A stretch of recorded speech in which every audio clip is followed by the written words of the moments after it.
भारत माता की वंदे वंदे वंदे।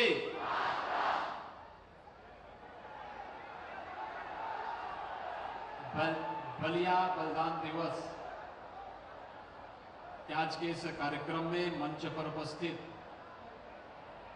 प्रदेश सरकार में मेरे सहयोगी मंत्री और इस कार्यक्रम के संयोजक श्री दयाशंकर सिंह जी, प्रदेश सरकार के ही मंत्री श्री दानिश आजाद अंसारी जी, माननीय सांसद श्री वीरेंद्र सिंह जी, माननीय सांसद श्री नीरज शेखर जी,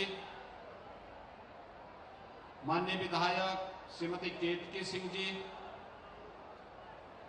प्रदेश सरकार के माननीय सांसद रविंद्र कुशवाहा जी, विधान परिषद के माननीय सदस्य श्री रविशंकर सिंह पप्पू जी, प्रदेश शासन के मुख्य सचिव श्री दुर्गा शंकर मिश्र जी, पूर्व सांसद श्री भरत सिंह जी, प्रदेश सरकार के पूर्व मंत्री श्री उपेंद्र तिवारी जी, पूर्व विधायक श्री आनंद स्वरूप शुक्ला जी,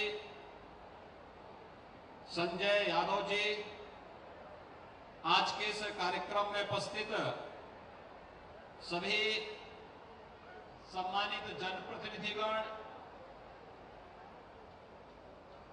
भारी संख्या में आज के इस बलिया बलिदान दिवस में यहां पर उपस्थित बलिया के मेरे सभी उपस्थित भाइयों बहनों, आजादी के अमृत महोत्सव वर्ष में जब पूरा देश आजादी के अमृत महोत्सव के साथ उत्साह और उमंग के साथ जुड़ करके देश की आजादी के शताब्दी महोत्सव की तैयारी के लिए अभी से प्राण प्रण से जुटा है, इस अवसर पर मुझे बलिया के स्वतंत्रता आंदोलन से जुड़े हुए इस ऐतिहासिक बलिदान दिवस के अवसर पर आने का अवसर प्राप्त हो रहा है। ऋषि मुनियों और क्रांतिकारियों की इस ऐतिहासिक भूमि को कोटि कोटि नमन करते हुए आप सबका मैं हृदय से अभिनंदन करता हूं। भाइयों बहनों, बलिया का अपना इतिहास है और लोग पता नहीं जैसे भी हो लोग कहते रहे हैं कि बलिया के लिए अनुशासन का कोई महत्व नहीं होता।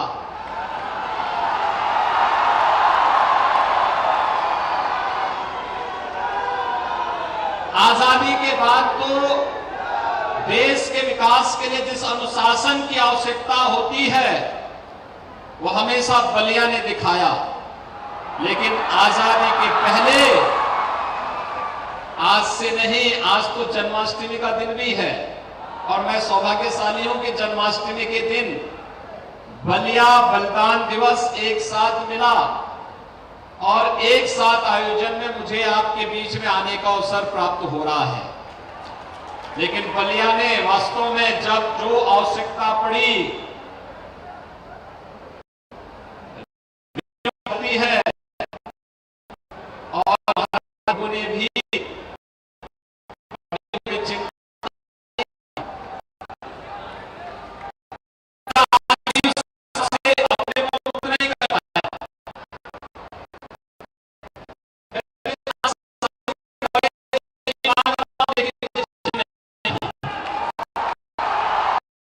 भी बलिया में 3 साल पहले मेडिकल कॉलेज बन जाना चाहिए था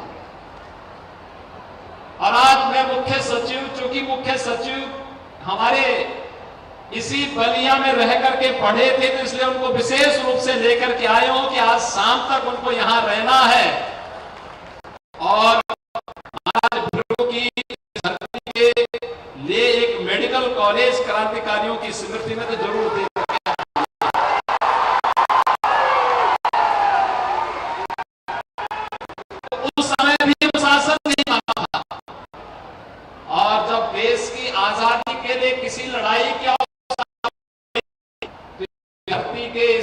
के लाल मंगल पांडे ने वो चिंगारी जलाई थी, जो अंग्रेज अधिकारियों को,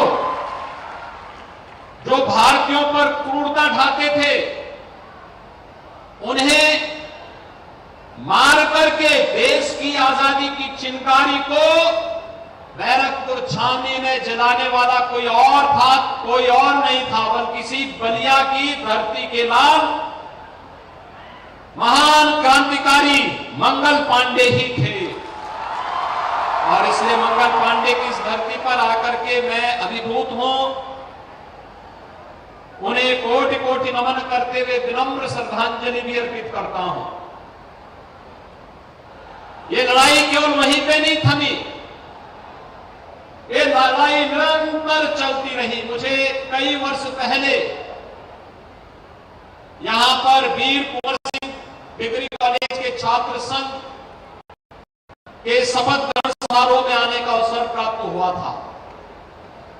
ये चीजें दिखाती हैं कि क्रांतिकारियों के प्रति उनके यहां के मन में कितना श्रद्धा और सम्मान का भाव है।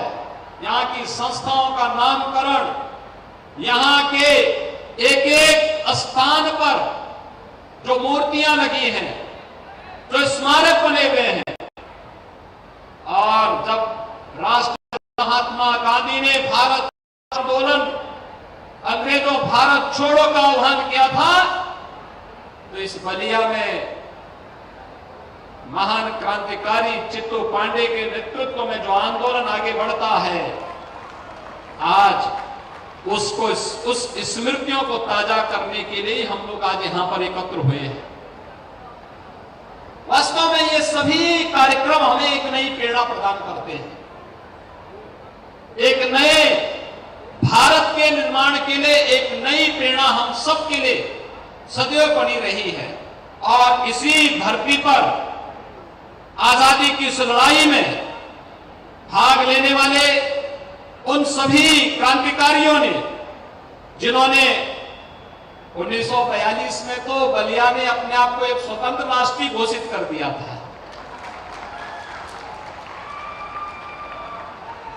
और यहां पर तात्कालिक आवश्यकता के लिए श्री चित्तू पांडे जी को जिलाधिकारी बना दिया गया था।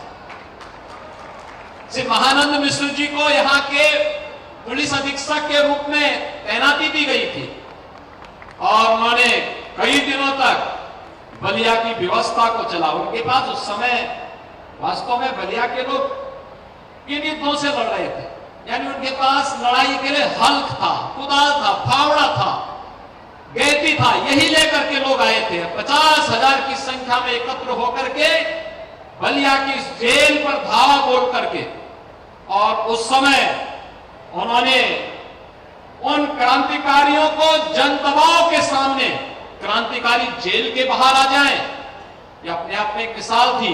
और उसमें श्री चित्तू पांडे जी को, श्री राधा मोहन सिंह जी को, और उस समय के श्री विश्वनाथ चौबे जी को, अंग्रेजों को उस समय जेल से रिहा करना पड़ा था। और बाद में फिर चित्तू पांडे जी को यहां का जिला कलेक्ट्रेट घोषित करते हुए, महानंद मिश्र जी को पुलिस अधीक्षक घोषित करते हुए, यहां पर एक अस्थायी सरकार का संचालन इनके नेतृत्व में निरंतर आगे बढ़ता रहा। लेकिन बाद में ब्रिटिशर ने जुल्म यहां पर ढाया। यहां के सुखपुरा में, बांसटी में, चुरवा, रसड़ा, नरही, चित्रा गांव आदि स्थानों पर 84 ऐसे क्रांतिकारी जिन्होंने देश की आजादी के लिए उस आंदोलन में भाग लिया था, उन्हें निर्ममता पूर्वक गोलियों से भूनने का काम उस समय ब्रिटिश सरकार ने किया था। चित्तू पांडे जी को, महानंद मिश्र जी को, राधा मोहन सिंह जी को, जगन्नाथ सिंह जी को, रामानंद पांडे जी को, राजेश्वर त्रिपाठी जी को, उमा शंकर जी को, विश्वनाथ मर्दाना जी को, विश्वनाथ चौबे जी को, इन्हें ब्रिटिश हुकूमत ने फिर से जेल में डाल दिया था। और ये जो बलिदान था, ये जो त्याग था, यह बलिया को एक नई पहचान देता है। बलिया यहीं पे चुप नहीं बैठा। देश की आजादी की लड़ाई के बाद हर एक और विकास के बारे में लोग चिंता करने लगे। मैंने देखा कि बहुत अपनी तन्मयता के साथ, अपने आप, अपने भाव के साथ बलिया अपने जीवन को अपने आप बढ़ाता रहा। ये बलिया वास्तव में कितना यानी पौराणिक स्थल है। एक तरफ से मां गंगा आती है, एक तरफ से मां सरयू आती है, उसके संगम के तट पर बसा है बलिया। अपने आप में एक पौराणिक और पवित्र स्थल का प्रतीक है। और एक वही पवित्रता यहां के भावों में क्रांति के रूप में झलकती है। जब इस देश के आजादी के बाद जब भारत के संविधान के गले को, लोकतंत्र को दबा करके कुचलने का कार्य कुछ लोगों ने किया था, तब भी बलिया ने ही हुंकार भरी थी और स्वर्गीय श्री जयप्रकाश जी के नेतृत्व में इस लड़ाई को आगे बढ़ाने का काम किया। उस पूरी लड़ाई में स्वर्गीय चंद्रशेखर जी का योगदान अविस्मरणीय है। एक नेतृत्व की क्षमता और उसकी कसौटी क्या हो सकती है? व्यक्ति के लिए नहीं, अपने परिवार के लिए नहीं, अगर एक आम नागरिक के मौलिक अधिकारों के लिए, उसकी सुरक्षा के लिए, उसके स्वावलंबन के लिए, देश और समाज के लिए मुझे कुछ योगदान देना पड़ेगा, तो जयप्रकाश जी के नेतृत्व में चला आंदोलन, और उस आंदोलन में उस समय के नेतृत्व को चुनौती देने की मुद्रा में स्वर्गीय चंद्रशेखर जी के नेतृत्व में जिस तरीके से जनता पार्टी ने उस समय कालखंड में कार्य किया था, आज भी अविस्मरणीय है। और भाइयों बहनों, इसीलिए आज मैं बलिया में आया हूं। यह आजादी का अमृत महोत्सव है। 12 मार्च 2021 को प्रधानमंत्री मोदी जी ने साबरमती आश्रम गुजरात से देश की आजादी के अमृत महोत्सव के 75 सप्ताह के कार्यक्रम को आगे बढ़ाया था। और 75 सप्ताह का एक कार्यक्रम आजादी के अमृत महोत्सव के साथ तो संपन्न हुआ, इसे एक वर्ष और 15 अगस्त 2023 तक तो अभी बढ़ाया गया है। लेकिन प्रधानमंत्री जी ने हमारे सामने कुछ संकल्प रखे हैं। आपने प्रधानमंत्री जी के 15 अगस्त यानी अमृत महोत्सव कार्यक्रम के उद्बोधन को सुना होगा। कितना महत्वपूर्ण था। उन्होंने 5 संकल्प देश के नागरिकों को दिलाए थे और सबको कहा था, अगर भारत को दुनिया की महाशक्ति के रूप में स्थापित करना है, जब देश अपनी आजादी का शताब्दी महोत्सव मना रहा होगा, तब हमें को संकल्प लेकर के चलने होंगे। हर व्यक्ति अपने कर्तव्यों का पालन करते हुए अगर आगे बढ़ जाएगा, कोई कारण नहीं भारत दुनिया की एक महाशक्ति के रूप में स्थापित न हो जाए। और इसके लिए विकास के बारे में हमें सोचना होगा और कहीं भी गुलामी की कोई निशानी न रहे, इस संकल्प को अपने जीवन में अंगीकार करना होगा।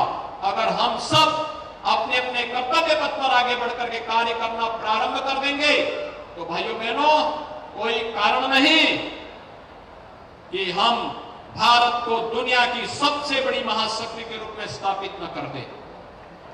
इस सदी की सबसे बड़ी महामारी कोरोना में तो यह साबित हुआ ही है कि कोरोना के महामारी के नियंत्रण में, इसके प्रबंधन में भारत का जो रिजल्ट था, दुनिया के अंदर बड़ी बड़ी ताकतें पस्त हो गई, लेकिन भारत मजबूती के साथ डटा रहा, लड़ता रहा और कोरोना को भी पस्त कर दिया।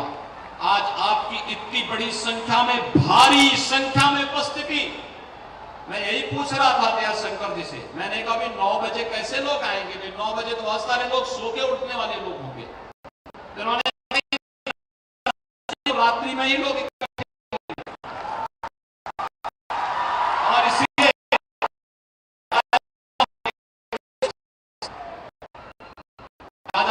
अमृत महोत्सव है।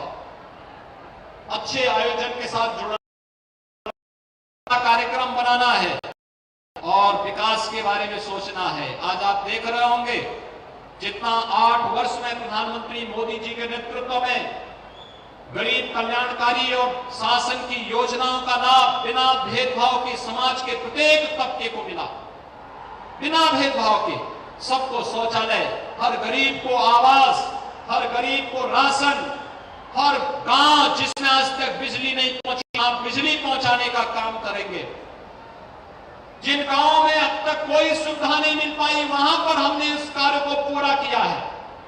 कोई कारण नहीं कि अगर कोरोना जैसी महामारी को मात देकर के हम लोग आज देश के अंदर 200 करोड़ वैक्सीन की डोजेस देश के अंदर फ्री में उपलब्ध कराने में सफल हुए हैं। कोई कारण नहीं कि आने वाले समय में भारत दुनिया के अंदर नेतृत्वकर्ता के रूप में क्यों न होगा। और प्रधानमंत्री मोदी जी ने अपने नेतृत्व क्षमता से दुनिया के अंदर वैश्विक जगत में आज उस प्रकार की स्थिति बनाई है। हम सब प्रधानमंत्री मोदी जी के नेतृत्व में एक नए भारत के निर्माण की दिशा में कार्य करें और इस दिशा में हम लोग प्रयास करें। और मैं यहां पर चाहूंगा, आज हमारे मुख्य सचिव भी यहां पर आए हैं, वे जो कि बलिया में पढ़े हैं, तो बलिया के बारे में विशेष रूप से बलिया जेल के बारे में, बलिया जेल को बलिया के बाहर कहीं स्थानांतरित करते हुए यहां पर एक भव्य स्मारक बने, मेडिकल कॉलेज के निर्माण के लिए कार्य योजना विस्तृत रूप से तैयार करते हुए इन कार्यक्रमों को आगे बढ़ाने की आवश्यकता है। बलिया की आवश्यकता की पूर्ति करने के लिए कार्यक्रम आगे बढ़ाएंगे। परिवहन मंत्री आप ही के यहाँ के हैं इस समय तो, और प्रधानमंत्री इसीलिए बने हैं इससे बलिया से लखनऊ की दूरी को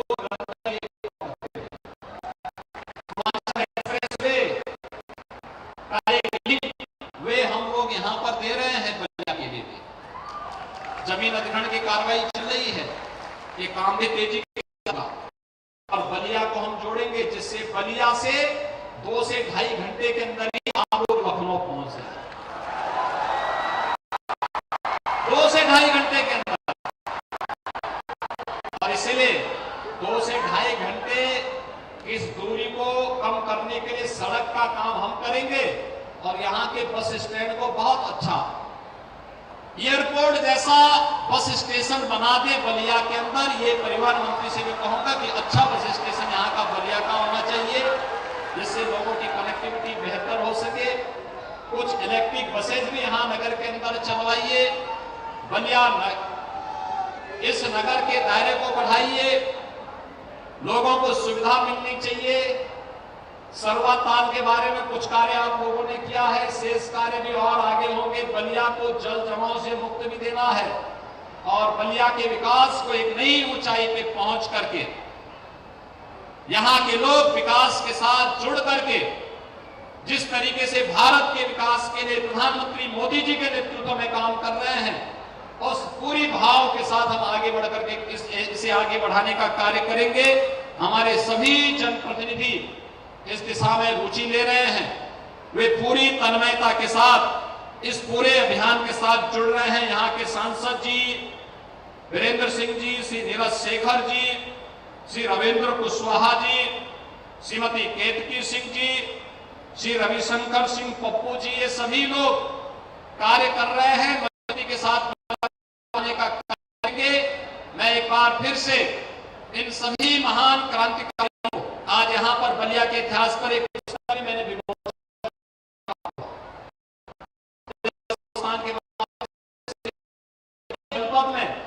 आजादी के इतिहास में क्या योगदान है।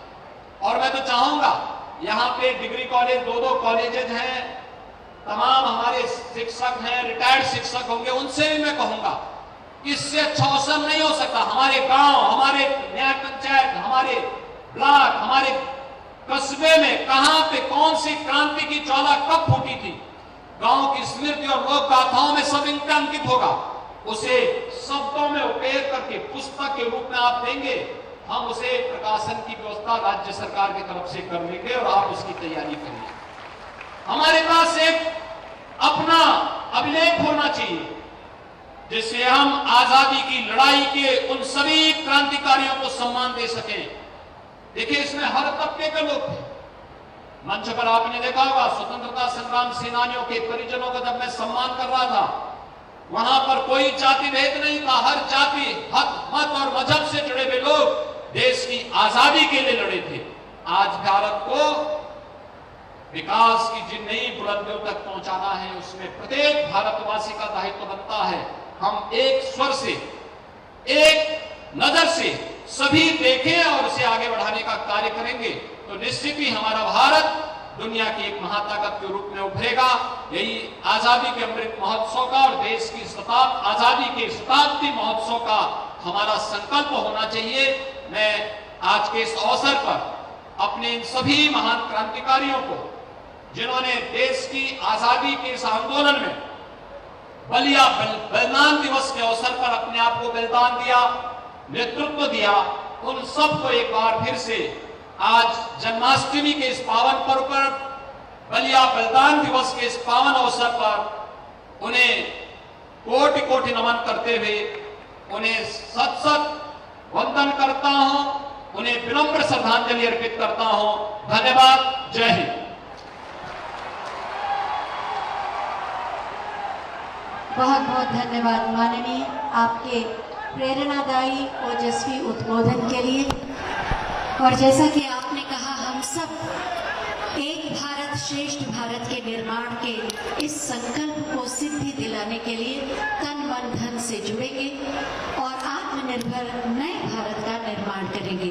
हम सब बहुत ही आभारी हैं माननीय मुख्यमंत्री महोदय के कि वो आज बलिदान दिवस के रूप में आयोजित इस कार्यक्रम में यहाँ पधारे हैं। हम हृदय से आपके प्रति अपनी कृतज्ञता अर्पित करते हैं। साथ ही मंच पर बैठे सभी विशिष्ट अतिथियों का भी आभार व्यक्त करते हैं। ये आयोजन अब यहीं पर संपन्न होता है। अपनी जोरदार तालियों के प्रणाम के साथ माननीय मुख्यमंत्री